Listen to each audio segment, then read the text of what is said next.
অমূল্য সময় নষ্ট করে এই ভাগবতীয় কথা শ্রবণ করতে এসেছেন, তাদের উদ্দেশ্য আমি প্রার্থনা করব যে আর হয়তো কোনোদিন ভগবানের নাম, ভগবানের ভাগবতীয় কথা শ্রবণ করার সুযোগ হবে কিনা তারাও জানে না। কিন্তু আজকের এই ভাগবতীয় কথা শ্রবণ করতে আসার জন্য যে পুণ্য তারা অর্জন করবেন, এই পুণ্য বলে যেন আমার মহাপ্রভু গৌর সুন্দর এই ভব সংসার ভব তরি পার করে নিয়ে গিয়ে তার চরণে এই ভক্তদের একটু ঠাঁই দেন, এই প্রার্থনা করব।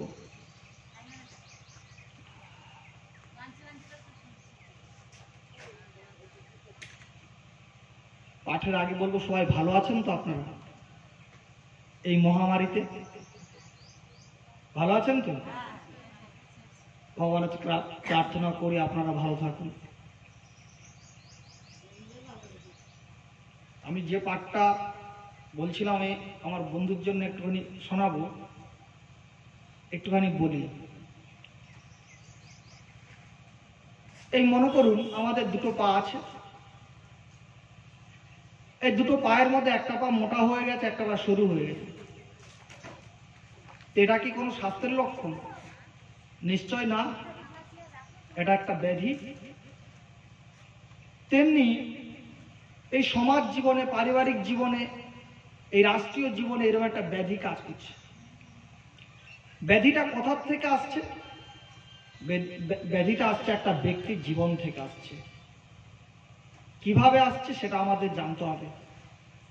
তো আমাদের মুনি ঋষিরা একটা ব্যক্তি জীবনকে বিশ্লেষণ করলেন, বিশ্লেষণ করে দেখলেন ওই ব্যক্তি জীবনের মধ্যে দুটো জিনিস আছে।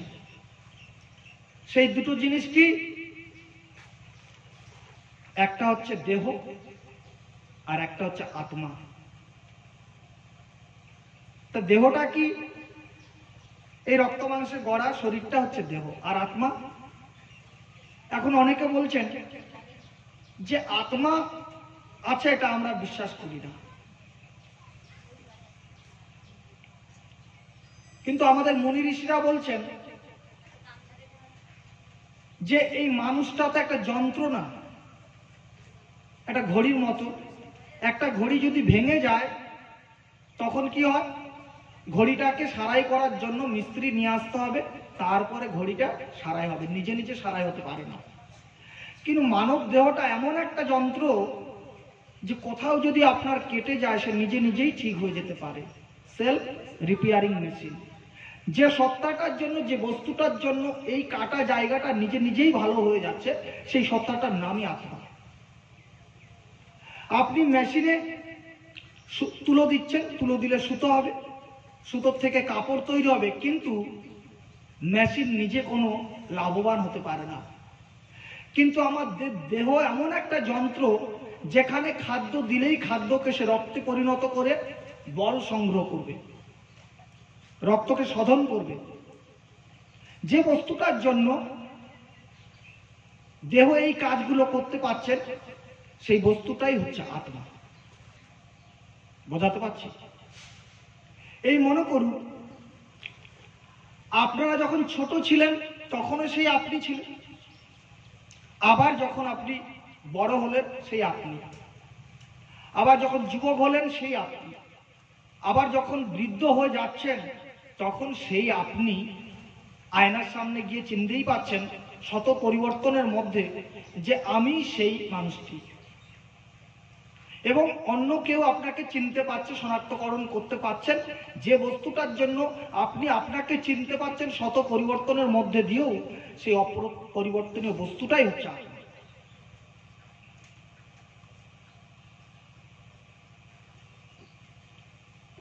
তো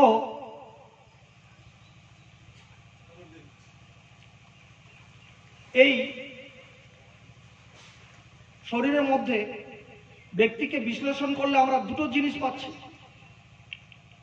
এই দুজনের সমান দাবি, সমান চাহিদা। এই দুজনের সমান দাবি, সমান চাহিদা পূরণেই ব্যক্তির সত্তার সামঞ্জস্যপূর্ণ হবে। একজন পুষ্টি পাবে আর একজন পুষ্টি পাবে না, এতে ব্যক্তি জীবনের মধ্যে শান্তি আসবে না, অশেষ দুর্গতি তার শেষ হবে না।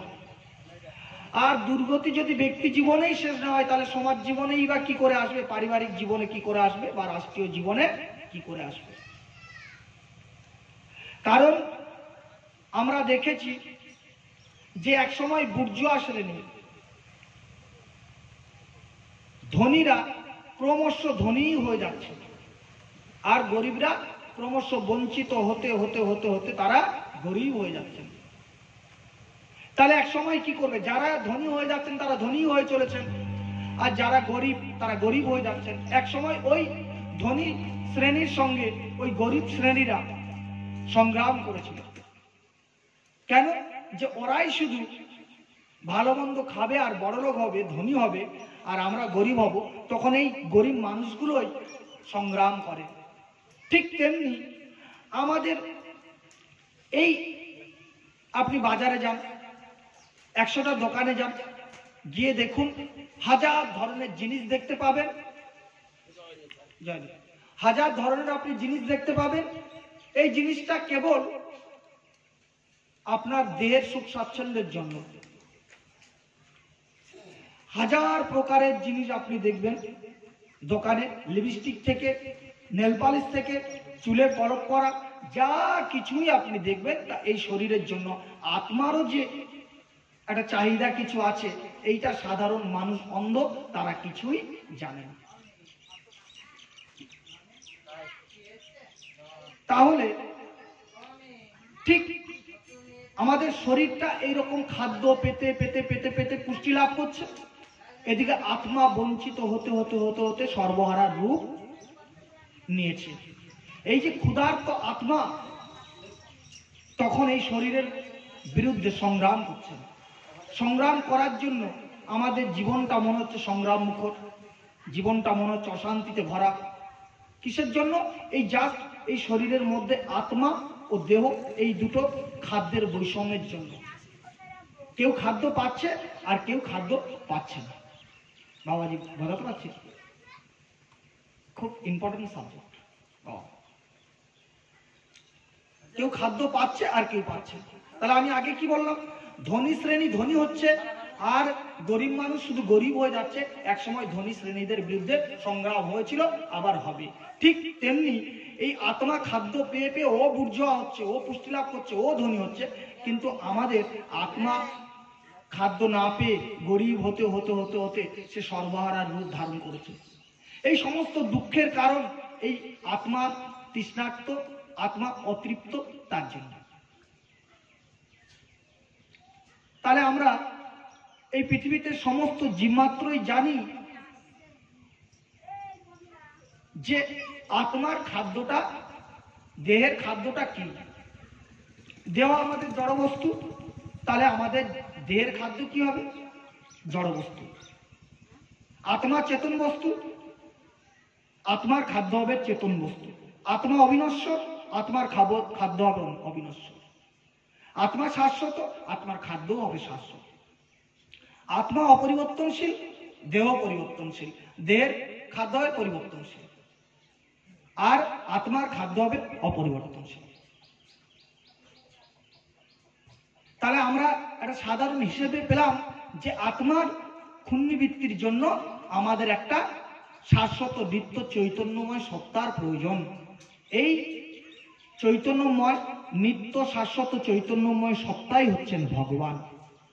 অর্থাৎ ভগবানের ভাগবতীয় কথাই হলো তৃষ্ণার্ত আত্মার পানীয়, এ ভিন্ন আর কিছু না। তাহলে আপনারাই বলুন যে আজকের জীবনে ধর্ম আলোচনা কতটা প্রয়োজনীয়। কারণ আমি যদি আমার দেহটাকেই খাদ্য দিতে দিতে চলি, আত্মাকে যদি না দিই, তাহলে আত্মা দেহের বিরুদ্ধে সংগ্রাম করবে। তখন আমাদের মাথার মধ্যে কি হবে? আমি রাজনীতি করব, আমার প্রচুর টাকা চাই, ইত্যাদি ইত্যাদি সংগ্রাম দেখা দেবে নিজের মধ্যে। তাহলে সেই ভাগবতীয় কথা শ্রবণ করা হচ্ছে তৃষ্ণার্ত আত্মার খাদ্য। এখন আপনারা যদি বলেন, অনেকে বলছেন যে আমরা ভগবান আছেন এটা প্রমাণ ছাড়া বিশ্বাস করি না। আমাদের মুনি ঋষিরা বলছেন ভগবান আছেন, এটা আপনি যে পৃথিবীতে আছেন আপনার অস্তিত্বই প্রমাণ করছেন যে ভগবান আছে। আপনার প্রতিটা ক্রিয়াকলাপ, আপনার অনুসন্ধান সব সময় ভগবানকে খুঁজেই চলেছে। আপনি ভগবানের মধ্যেই আছেন, ভগবান থেকেই এসেছেন, আর ভগবানকেই আপনি সারাক্ষণ খুঁজছেন। এখন যদি কোনো একজন বাচ্চা ছেলে বলে যে আমার মা বন্ধা, এটা তো বিশ্বাস করা যায় না, কারণ তার উপস্থিতি প্রমাণ করে দিচ্ছেন যে তার মা সন্তানবতী বা পুত্রবতী ছিল। ঠিক তেমনি আমাদের প্রতিটা ক্রিয়াকলাপ, অনুসন্ধান সব সময় ভগবানকে খুঁজেই চলেছে। কি করে খুঁজে চলেছে? এই মনে করুন, একজন ঈশ্বর অবিশ্বাসী মানুষ আর একজন ঋষি দুজনে কথোপকথন করছেন। ঋষি বলছেন যে আমি জানি যে আপনি ভগবানকে মানেন, ভগবানকে খুঁজছেন সর্বদাই। তা ঈশ্বর অবিশ্বাসী মানুষটি বলছেন যে আপনি জোর করে বললে তো হবে না, আমি ঈশ্বরকে চাইছিও না, ঈশ্বরকে মানি না, ঈশ্বরকে চিনি না। তো বলছে তাই? আচ্ছা, আপনি যে এই দিনরাত খেটে চলেছেন, এটা কিসের জন্য খেটে চলেছেন আপনি? তো বলছে কেন? একটু গ্রাস আচ্ছাদনের জন্য, বস্ত্রের জন্য, অন্যের জন্য। আচ্ছা, এই যে খাদ্য, বস্ত্র, এই বাসস্থান আপনার কিসের জন্য প্রয়োজন? তো বলছেন কেন? বেঁচে থাকার জন্য। ঋষি বলছেন যে বেঁচে থাকা বলতে আপনি কি বোঝেন? বলছে কেন? বেঁচে থাকা বলতে আমার এই সত্তাটাকে একটু ভালো রাখবো। তো আমাদের ঋষি বললেন তাহলে আপনার সত্তাটাকে একটু ঠিকঠাক রাখতে চাইছেন, তাই তো? বলছে হ্যাঁ। তা ঠিক আছে, মিশর দেশে যেরকম মমি করে রাখা হতো সেরকম ভাবে আপনার বডিটাকে রাখা হবে, তাতে আপনি 100 বছর বাঁচতেন, 4000 বছর বাঁচবেন, এইভাবে রাখলে চলবে? তো বলছেন না, ওইভাবে রেখে কি হবে, আমি যদি বেঁচে আছি যদি বুঝতে না পারি।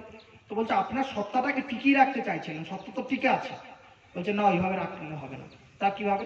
আমি যেন বুঝতে পারি আমি বেঁচে আছি। ও, তার মানে আপনার চেতনাটাকে একটু রাখতে হবে। তো আমাদের ঋষি বললেন যে ঠিক আছে, আপনাকে একটা খাঁচার মধ্যে ঢুকিয়ে চারিদিকে আগুন জ্বালিয়ে দেবো, তাহলে চলবে? চলছে না, এইভাবে কি করা হয়? বলে কেন? আপনার সত্তাটা তো আছেই, আর আপনার চেতনাটাও আছে, আপনি বেঁচে আছেন, আপনি বুঝতেই পারছেন, তাহলে হবে না। বলছে না, অত কষ্টের মধ্যে থাকতে চাই না। একটু কিভাবে থাকতে চান? বলছে একটু আনন্দ থাকতে চাই। ও, তার মানে আপনার সত্তাটাও থাকবে, চেতনাটা থাকবে, আবার আনন্দ থাকবে। বলছেন আপনি যে ঈশ্বরকে চাইছেন এটা কনফার্ম? আপনি আমাদের ভগবানের ডিফিনেশনটা দেখেছেন? বলে কি ডিফিনেশন? বলছেন আমাদের ভগবানের ডিফিনেশন হচ্ছে সচ্চিৎ আনন্দ। আমরা সেই সচ্চিৎ আনন্দকেই ধ্যান করি। অতএব আপনি এবার ভগবান মানুন আর না মানুন, আপনি যে সবসময় সেই সচ্চিদানন্দকেই খুঁজে চলেছেন। এই যে আমরা যাই করছি, কেউ যদি আনন্দ না থাকতো মানুষ কিন্তু বেঁচে থাকতে পারতো না, তাই তো? সর্বদাই আমরা সেই আনন্দকেই খুঁজে চলেছি, কিন্তু সেই আনন্দর আধার যে কে আমরা এইটা আজও জানি না। এই যে প্রতিটা জীব মাত্রই তার মধ্যে একটু সত্তা, একটু চেতনা, একটু আনন্দ আছে, কিন্তু মানুষের মধ্যে একটু সত্তা, একটু চেতনা, একটু আনন্দ, এই একটু একটুতে তারা অতৃপ্ত। তারা অফুরন্ত চেতনা, অফুরন্ত সত্তা, অফুরন্ত আনন্দের সঙ্গে মিলিত হতে চায় সব সময়। সেই অফুরন্ত আনন্দের ভান্ডারই হচ্ছেন ভগবান সচ্চিদানন্দ। এখন মনে করুন আপনার মধ্যে আপনার জল পিপাসা লেগেছে, এর থেকে আপনাকে বুঝে নিতে হবে যে আপনার ভিতরেই জল ছিল, বাইরেই জল আছে, আপনার ভিতরে জলের ঘাটতি ঘটেছে, তাই সেই জলের অল্পতার দোতক তৃষ্ণা দেখা দিয়েছে। এর থেকে আপনাকে বুঝে নিতে হবে যে আপনার সেই জলের সঙ্গে সম্পর্ক আছে। ঠিক আপনার ভিতরে আনন্দের ঘাটতি ঘটেছে, আপনি তখন বাইরের থেকে আনন্দ নিতে চাইছেন, তখন বুঝতে হবে আপনার ভিতরের আনন্দের সঙ্গে বাইরের আনন্দের সম্পর্কটা আছে। সেই আনন্দের সঙ্গে আপনার যোগসূত্র ছিন্ন হয়ে গেছে। ছিন্ন হয়ে যাওয়ার জন্য আপনি আনন্দ পাচ্ছেন না, তার জন্য আপনার জীবনটা সংগ্রামখর, অশান্তি, ভালো লাগছে না। এই আজকের এই পৃথিবীতে বিভিন্ন জাতিতে জাতিতে রাজনৈতিক কারণে যুদ্ধ, এই সাদা কালো চামড়া নিয়ে যুদ্ধ, এই হিন্দু মুসলিম যুদ্ধ ইত্যাদিতে যত রকমের সমস্যা দেখবেন, জাস্ট এই দেহ আর আত্মার এই খাদ্যের বৈষম্য থেকে। ঠিক তেমনি আপনি যদি আত্মাকে খাদ্য দেন, অর্থাৎ ভাগবতীয় কথা শ্রবণ করান, তখন আপনার আত্মা খাদ্য পেতে পেতে ও পুষ্টি লাভ করবে। পুষ্টি লাভ করলে তখন ও স্থিত হবে ভগবানের সঙ্গে, তার যোগসূত্রটা মিলন ঘটবে। মিলন ঘটলেই আত্মা তখন শান্ত হবে। শান্ত হলেই কি হবে? শান্ত হলেই ব্যক্তি সুস্থ থাকবে। আর ব্যক্তি সুস্থ থাকা মানেই সমাজ, রাষ্ট্র, জাতি সবাই সুস্থ থাকবে। এর জন্যই আমরা ধর্ম প্রচার করে চলেছি নিরন্তর। কারণ আমরা জানি যে ধর্মই হলো একমাত্র সকল কল্যাণের আধার। তাহলে আমরা বুঝতে পারলাম যে আমরা কেন ভাগবতীয় কথা শ্রবণ করব, একটা মানুষের জীবনে কি কি প্রয়োজন, এটা বুঝতে পারলেন আপনি। তো ভাগবতীয় কথা শ্রবণ করতে হবে। শ্রবণ করতে থাকলে আপনার আত্মা পুষ্টি পেতে থাকবে। তো সেই সচ্চিদানন্দ ঘন ভগবানের কথাই আপনারা শ্রবণ করুন, একটু বলার চেষ্টা করুন। বলা খুব কঠিন, তবু চেষ্টা করি। শ্রীমন গৌরসুন্দর চৈতন্য মহাপ্রভু সন্ন্যাস ধর্ম গ্রহণ করার পরে উনি পুরীতে যাচ্ছেন। তার চৈতন্য মহাপ্রভুর হাতে একটা দণ্ড আছে, দণ্ড মানে লাঠি। সন্ন্যাস নেওয়ার পরে সন্ন্যাসীদের ওই দণ্ডের মধ্যে সমস্ত দেবতা বিরাজ করে। মানে ওই দণ্ডকে যদি সন্ন্যাসীরা পূজা করেন, তাহলে সমস্ত দেবতার পূজা হয়ে যায়। কিন্তু নিত্যানন্দ প্রভু তো জানেন যে চৈতন্য মহাপ্রভু স্বয়ং ভগবান, তাই উনি বলছেন যে ভগবান স্বয়ং, তাহলে উনি কেন ওই দণ্ডটাকে পুজো করা মানে দেবতাদের পুজো করবেন? এই দণ্ডটাকে ভেঙে দিতে হবে। এখন নিত্যানন্দ প্রভু কি করলেন? ওই দণ্ডটাকে ভেঙে দিলেন। দণ্ডটাকে ভেঙে দিয়েছেন। কেন ভেঙে দিলেন? যে অ্যাকচুয়ালি চৈতন্য মহাপ্রভু তো মানুষের অনুকরণে লীলা করছেন, তার জন্য মানুষের অনুকরণেই ওই লাঠিটা তিনি নিয়েছেন। এবার তিনি পুজো করেন। নিত্যানন্দ প্রভু ভাবেন যে ভগবান নিজে স্বয়ং কেন এই দণ্ড পুজো করবে, অর্থাৎ দেবতাদের পুজো করবেন, অর্থাৎ এই লাঠিটাকে ভেঙে দিতে হবে, দণ্ডটাকে ভেঙে দিতে হবে। নিত্যানন্দ প্রভু তাই করলেন, দণ্ডটাকে ভেঙে দিলেন। এইবার পুরীতে যাচ্ছেন। পুরীতে যে 18 নালা আছে, সেই 18 নালা কাছে গিয়ে শ্রীমন গৌরসুন্দর চৈতন্য মহাপ্রভু বলছেন, আমার দণ্ডটা দাও। গদাধরকে চাইছেন। গদাধর পণ্ডিত বলছেন যে আমি তো নিত্যানন্দ প্রভুকে দিয়ে দিয়েছি। নিত্যানন্দকে চাইলেন দণ্ডটা দাও। সে দণ্ড ভেঙে গেছে, আমি ফেলে দিয়েছি। আর একটুখানি বলার আগে 18 নালা সম্বন্ধে কি একটু জানতে চান? এই 18 নালাটা কি আমার জানতে হবে। যখন পুরীতে ওই মন্দিরটা প্রতিষ্ঠিত হয়েছিল, তখন সে মন্দিরে বিগ্রহ কই, তখন আকাশবাণী হয়েছিল। আকাশবাণীতে ভগবান বললেন, ইন্দ্রদুম্ন, ওই সাগরে সমুদ্রে একটা কাষ্ঠ ভেসে আসছে, সেই কাষ্ঠটার নাম দারুণ ব্রহ্ম কাষ্ঠ। এই দারুণ ব্রহ্ম কাষ্ঠের মধ্যে শঙ্খ, চক্র, গদা, পদ্ম চিহ্নিত থাকবে, অঙ্কন থাকবে। তুমি ওই কাষ্ঠটাকে তুলে তোমার সঙ্গে একজন বৃদ্ধ শিল্পীর দেখা হবে। এই বৃদ্ধ শিল্পী হচ্ছেন ওই কাষ্ঠ দিয়ে এই মন্দিরের বিগ্রহ তৈরি করবেন। কাষ্ঠটা তুললেন ইন্দ্রদ্যুম্ন। ইন্দ্রদ্যুম্নের স্ত্রীর নাম হচ্ছে গুন্ডিচা। ইন্দ্রদ্যুম্ন তুলে যখন নিয়ে আসছেন, নিয়ে আসতে আসতে রাস্তায় একজন বৃদ্ধ শিল্পীর সঙ্গে দেখা হলো। সেই শিল্পী বললেন যে আমি হলাম বিশ্বকর্মার গুরুদেব, আমার নাম অনন্ত বাসুদেব মহারানা। আমি এই কাষ্ঠ দিয়ে আমি 3টে মূর্তি তৈরি করব। তো মূর্তি তৈরি করব, কিন্তু একটা শর্ত আছে যে 21 দিন আমি যে ঘরে মূর্তিটা তৈরি করব আপনি ঘরটা খুলতে পারবেন। তাই হবে। বৃদ্ধ মূর্তি তৈরি করতে ঢুকলেন। 1 দিন যায়, 2 দিন যায়, 3 দিন যায়, 6 দিন যায়, 7 দিন যায়, 8 দিনের দিন আর আওয়াজ শোনা যাচ্ছে। তা গুন্ডিচা ছিলেন একটু ভগবানকে হাভাব ভালোবাসতেন, সম্পূর্ণ না, একটু কৃষ্ণ বহির্মুখ ছিলেন। তা বলছেন যে স্বামী এক কাজ করো, দরজাটা খুলে ঢুকি চলো। কেন? বৃদ্ধ শিল্পী না খেতে পেয়ে মরে গেছে বলেই কিন্তু আর শব্দ পাচ্ছ না। এক কাজ করি না, ভিতরে ঢুকি। বলছে না না, বৃদ্ধ বলেছেন 21 দিন না হলে খোলা যাবে না, আমি খুলতে পারবো না। তা এরকম বলে আবার তারপর দিন এসছেন, এসে দেখে যে শব্দ নেই। বলছে স্বামী এক কাজ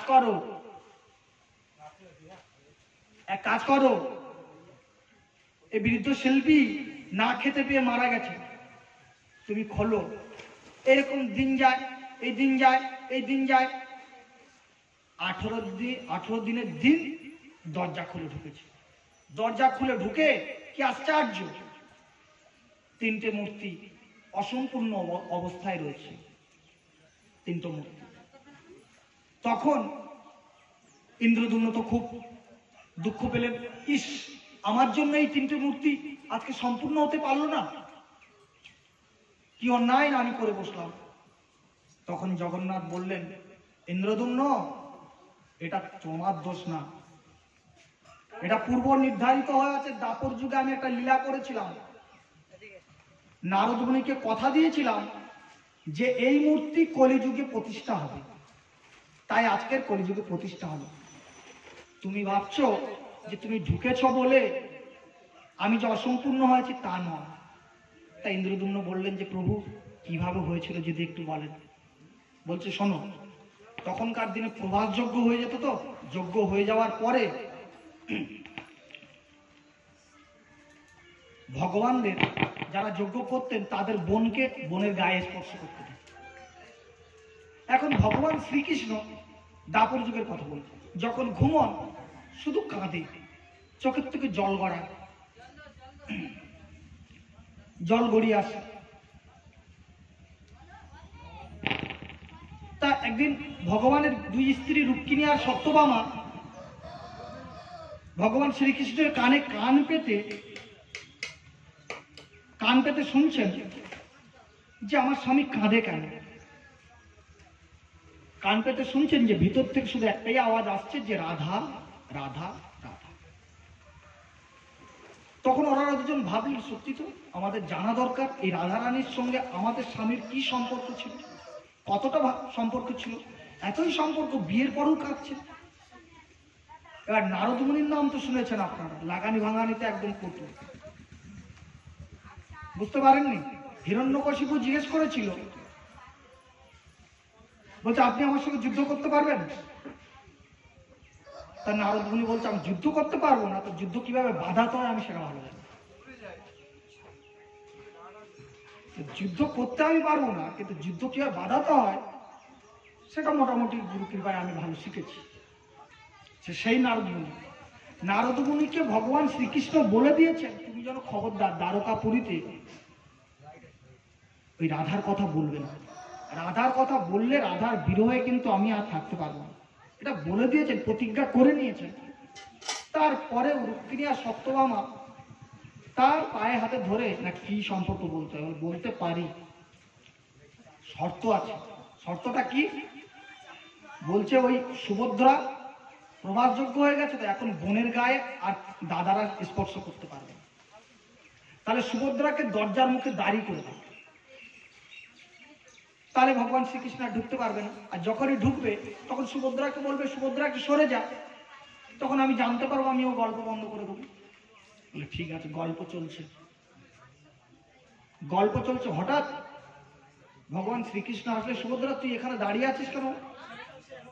আর তো বলতে পারছেন না, কি দাঁড়িয়ে আছিস কেন, সরে যা, একটু ভিতরে ঢুকবো। দরজার কাছেই যখন এসছে, তখন ভগবান সেই রাধারানীর কথা তার কানে আসলে তখন তিনি বিরহে বললেন যে নারদ, তুমি আর রাধারানীর কথা বলো না, আমি আর থাকতে পারছি না। এই দেখো তোমার মুখে ওই রাধারানীর কথা শ্রবণ করা মাত্র আমার হাত দেখো, আমার হাত ভিতরের দিকে ঢুকে যাচ্ছে, আমার পা ভিতরের দিকে ঢুকে যাচ্ছে, আমার চোখ বেরিয়ে আসছে, দেখো। এই অবস্থা দেখে ছুটে আসলেন বলরাম। বলরাম বলছে, ভাই তোর কি হলো, তুই এরকম হয়ে যাচ্ছিস কেন? বলরাম কি করলো, ভগবান শ্রীকৃষ্ণকে জড়িয়ে ধরলেন। জড়িয়ে ধরার সঙ্গে সঙ্গে বলরামের হাতগুলোও ভিতরে ঢুকে যাচ্ছে, পা গুলো ভিতরে ঢুকে যাচ্ছে, ছোট হয়ে যাচ্ছে, চোখগুলো বেরিয়ে আসছে। ওই অবস্থা দেখে দুই ভাইয়ের সুভদ্রা বলল, দাদা তোদের কি হলো? সুভদ্রাও জড়িয়ে ধরলো, সুভদ্রা সেই একই অবস্থা। তখন নারদ মুনি বললেন, প্রভু আমি কি অন্যায় করে বসলাম, আপনাদের এরকম অবস্থা হলো কি করে? যে নারদ, তোমায় তো বলেছিলাম যে রাধারানীর কথা তুমি বলবে না, তারপরেও তুমি বললে। তা নারদ তখন ভগবানকে বললেন, প্রভু আপনাদের যে এই মূর্তি, এই দৃশ্য, এই লীলা, এ কি জগতে কোনোদিন প্রকাশ পাবে না প্রভু? এই জগৎবাসী কি জানবে না? তখন ভগবান শ্রীকৃষ্ণ কথা দিলেন, ঠিক আছে, কলিযুগে এই মূর্তি ওই পুরী ধামে প্রকাশিত হবে। জাস্ট সেই যে মূর্তিটা হয়েছিল, ওই কাষ্ঠ নির্মিত মূর্তিগুলো সেই একই রকম। কি জন্য ভগবানের চোখ বড়, পা ঢুকে গেল, এই যে জগন্নাথের রথটা নিয়ে আপনারা বুঝতে পারেন। তা ভগবান বললেন, ইন্দ্রদম্ন কিছু বর চাও। তো প্রভু আমি আমার জন্য চাইবো না, তো আমি কটা কথা আপনার কাছে একটু জেনে নিতে চাই। আচ্ছা এই আপনার পুজো করবে কি? তো বলছে, কেন আমার পুজো? ওই বিদ্যাপতির দুটো স্ত্রী, একটা হচ্ছে মাধবী আর একটা ললিতা। ওই মাধবীর যারা ছেলে হবে তারাই আমার পুজোটা করবে, আর ললিতা, আমি যদি একটু ভুল করে ফেলি নামটা আমার ক্ষমা করবে, ললিতার যে সন্তানরা হবে তারা ভোগ রান্না করবে। তাদের আজ সন্তান হচ্ছে, সেই পরম্পরা, তারাই ভোগ রান্না করছে ললিতার সন্তানরা। আর এদিকে মাধবীর ছেলেরা